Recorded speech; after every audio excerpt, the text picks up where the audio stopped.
الحمدللہ نحمدہ ونستعینہ ونصلی ونسلم علی رسولہ الکریم اما بعد فاعوذ باللہ من الشیطان الرجیم بسم اللہ الرحمن الرحیم السلام علیکم ورحمۃ اللہ وبرکاتہ۔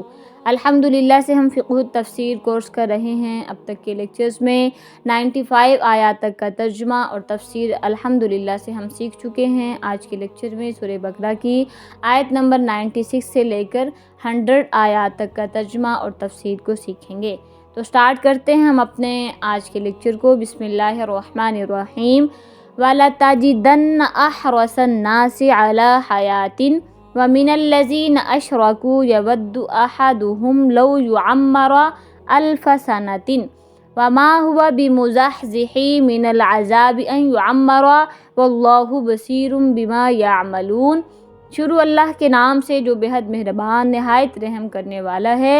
ترجمہ: بے شک یقیناً تم ان لوگوں کو پاؤ گے انہیں زندہ رہنے کی حرص یعنی کہ لالچ دوسرے تمام انسانوں سے زیادہ ہے، یہاں تک کہ مشرکین سے بھی زیادہ۔ ان کا ایک ایک شخص یہ چاہتا ہے کہ 1000 سال عمر پائے، حالانکہ کسی کا بڑی عمر پا لینا اسے عذاب سے دور نہیں کر سکتا، یعنی اسے عذاب سے نہیں بچا سکتا، اور یہ جو عمل کرتے ہیں اللہ اسے اچھی طرح دیکھ رہا ہے۔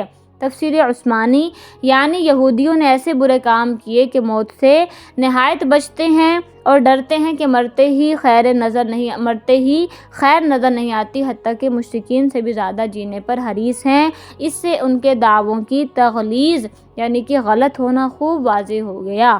اس کے بعد پھر نیکسٹ اگلی آیت ہے: قُلْ مَنْ كَانَ عَدُوًّا لِجِبْرِيلَ فَإِنَّهُ نَزَّلَهُ عَلَىٰ قَلْبِكَ بِإِذْنِ اللَّهِ مُصَدِّقًا لِمَا بَيْنَ يَدَيْهِ وَهُدًى وَبُشْرَىٰ لِلْمُؤْمِنِينَ۔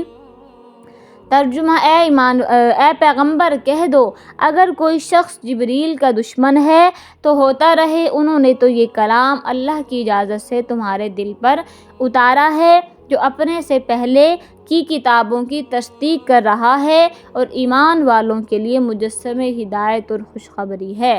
تفسیر آسان قرآن: بعض یہودیوں نے نبی کریم صلی اللہ علیہ وسلم سے کہا تھا کہ آپ کے پاس جبریل وحی لاتے ہیں، وہ چونکہ ہمارے لیے بڑے سخت احکام لایا کرتے تھے اس لیے ہم انہیں اپنا دشمن سمجھتے ہیں، اور اگر کوئی اور فرشتہ وحی لا رہا ہو تو ہم کچھ غور کر سکتے ہیں۔ یہ آیت اس کے جواب میں نازل ہوئی، اور جواب کا حاصل یہ ہے کہ جبریل تو محض پیغام پہنچانے والے ہیں، جو کچھ لاتے ہیں اللہ کے حکم سے لاتے ہیں، لہٰذا نہ ان سے دشمنی کی کوئی معقول وجہ ہے اور نہ ہی اس کی وجہ سے اللہ کے کلام کو رد کرنے کا کوئی مطلب ہے، کوئی معنی ہے۔ اس کے بعد پھر نیکسٹ اگلی آیت ہے: مَنْ كَانَ عَدُوًّا لِلَّهِ وَمَلَائِكَتِهِ وَرُسُلِهِ وَجِبْرِيلَ وَمِيكَالَ فَإِنَّ اللَّهَ عَدُوٌّ لِلْكَافِرِينَ۔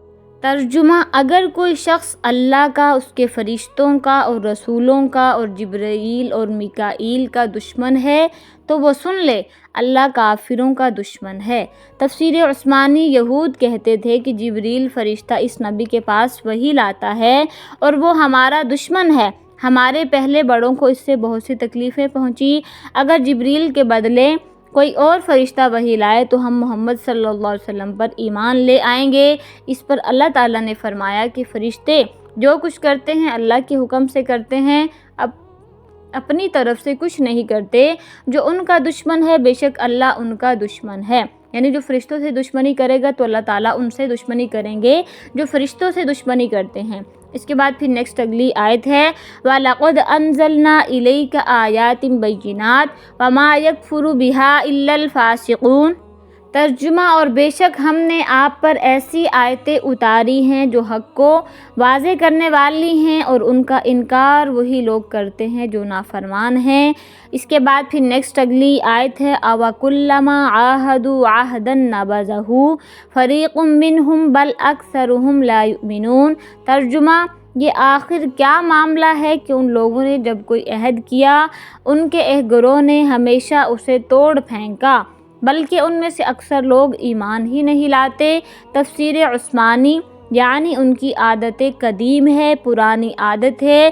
جب اللہ یا رسول کسی شخص سے کوئی عہد مقرر کرتے ہیں تو انہی میں سے ایک جماعت اس وعدے کو، اس عہد کو پس پشت ڈال دیتی ہے، بلکہ بہت سے یہودی ایسے ہیں جو تورات پر ایمان ہی نہیں رکھتے۔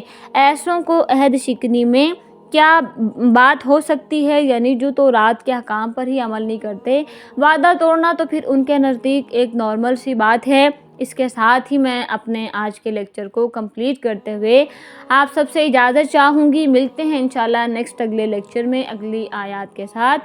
وآخر دعوانا ان الحمد للہ رب العالمین۔